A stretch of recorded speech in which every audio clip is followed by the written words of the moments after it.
Hello guys, welcome to my channel.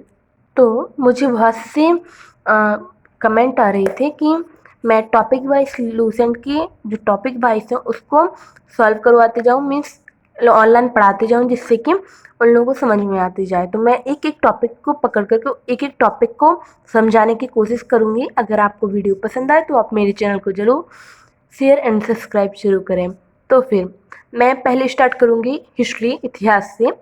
तो भारत का इतिहास, अगर आपके पास, मैं इस वाली लूसेंट की बुक से पढ़ा रही हूँ, आप इसको परचेज कर सकते हैं, ये ज़्यादा महंगी नहीं आती है। तो फिर मैं स्टार्ट करती हूँ इतिहास, भारत का इतिहास। तो यहाँ से मैं डायरेक्ट स्टार्ट करूँगी। आज मैं सिर्फ ऋग्वेद पढ़ाऊँगी। ऋग्वेद के जो मेन पॉइंट हैं उन्हें जल्दी से जल्दी समझाने की कोशिश करूँगी। उसके बाद यजुर्वेद, सामवेद, इन दोनों तीनों, क्योंकि ये छोटे हैं, यजुर्वेद और सामवेद, इन दोनों को मैं एक ही वीडियो में करवा दूंगी। अर्थवेद को मैं तीसरे पार्ट में समझाऊंगी। तो अभी ये बात करते हैं ऋग्वेद और भारत का इतिहास के बारे में। तो हमारा जो भारत का इतिहास है उसके अकॉर्डिंग हमारे भारत के बहुत सारे नाम हैं, जैसे कि यूनानियों ने हमारे भारत को इंडिया, तथा जो मध्यकालीन मुस्लिम इतिहासकार हिंद थे उन्होंने हिंदुस्तान का नाम दिया था।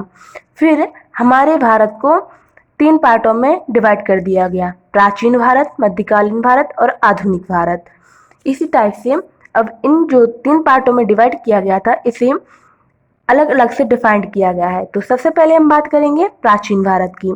तो प्राचीन भारत में जो उनके स्रोत हैं इतिहास को समझने के लिए, ये उनके ऊपर से बताया गया है।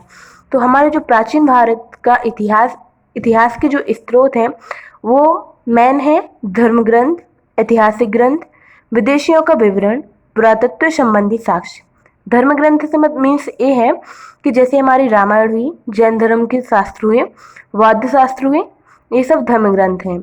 ऐतिहासिक ग्रंथ जो कि कुछ खोजकर्ताओं ने खोजे, उन्हें ऐतिहासिक ग्रंथ कहा गया। विदेशियों का विवरण मीन्स हमारे यहाँ बहुत से विदेशी पक्षी, जो टाइम निकल गया है उस टाइम में भी बहुत से विदेशी हमारे यहाँ पे घूमने के लिए आती थी, तो उन्होंने अपनी कुछ डॉक्यूमेंट्री टाइप की लिखी हुई है, वो विदेशियों का विवरण है। उस वो जो डॉक्यूमेंट्री उसके अकॉर्डिंग जो हमें न्यूज मीन्स जो जो पता चला हमारे इतिहास के बारे में, वो विदेशियों का विवरण है। पुरातत्व संबंधी साक्ष्य मीन्स, पुरातत्व संबंधी साक्ष्य से मीन्स ये है कि जो बहुत सी नई नई चीज़ें, जैसे कि खुदाई हो रही है तो वहाँ से कोई भी प्राचीन चीज़ निकल रही है, वो सब पुरातत्व संबंधी साक्ष्य हो गए। तो अब यहाँ से हम स्टार्ट करेंगे धर्म ग्रंथ एवं ऐतिहासिक ग्रंथ से मिलने वाली महत्वपूर्ण जानकारी।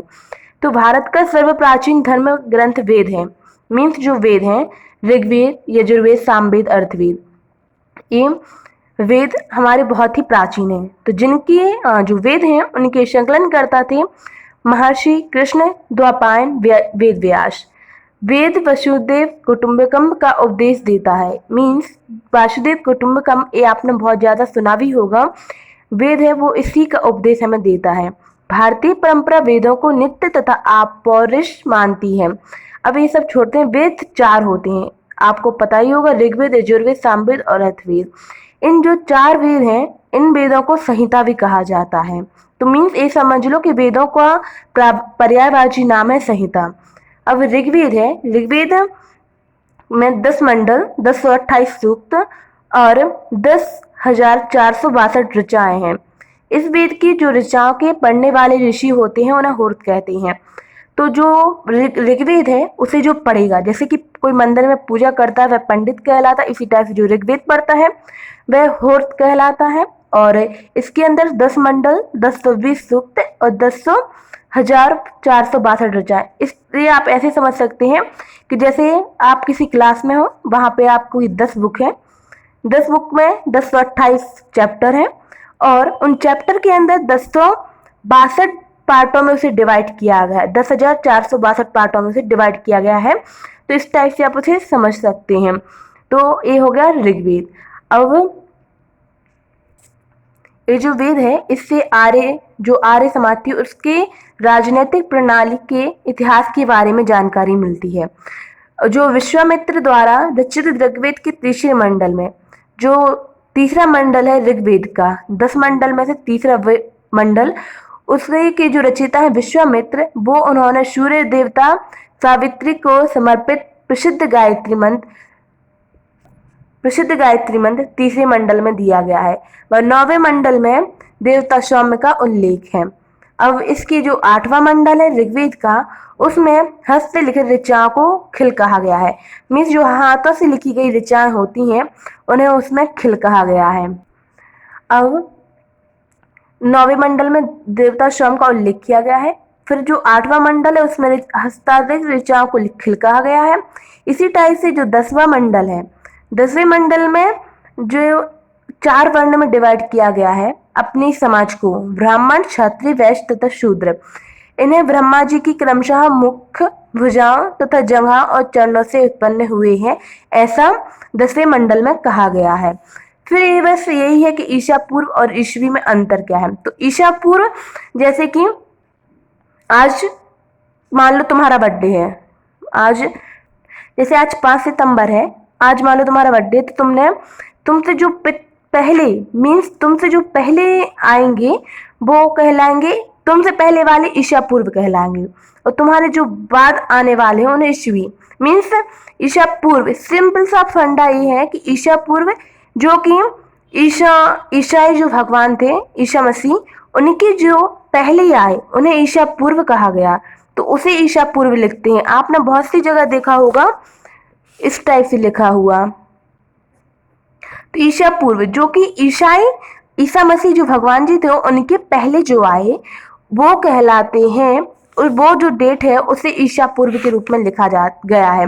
जैसे आप पढ़ सकते हैं कि वर्तमान में प्रचलित ग्रेगोरियन कैलेंडर में ईशा मसीह के जन्म के पहले के समय को ईशा पूर्व कहा जाता है। मीन्स जिस दिन ईशा मसीह का जन्म हुआ था उसके पहले के समय को ईशा पूर्व कहा गया है।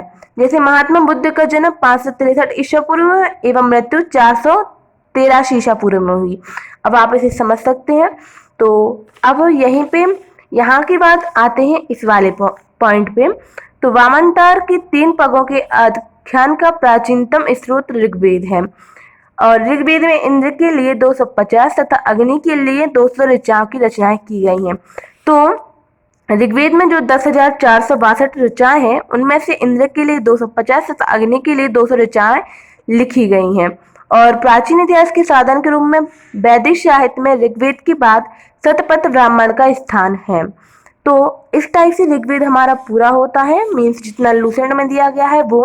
अब आप इसे एक बार मैंने जैसे समझा है वैसे समझ लीजिए, एक बार आप खुद पढ़ लीजिए। फिर इसकी जो लूसेंट की ऑप्शनल बुक आती है उसे आप एक बार जरूर देखें। तो इससे क्या होगा कि आप जब ऑप्शनल क्वेश्चन लगाएंगे तो आपको और अच्छे से समझ में आ जाएगा। अगर आपको वीडियो हेल्पफुल लगा हो तो प्लीज़ मेरे चैनल को शेयर एंड सब्सक्राइब जरूर करें। मैं अगले टॉपिक पर यजुर्वेद और सामवेद को भी समझाने की कोशिश करूंगी। Thanks for watching.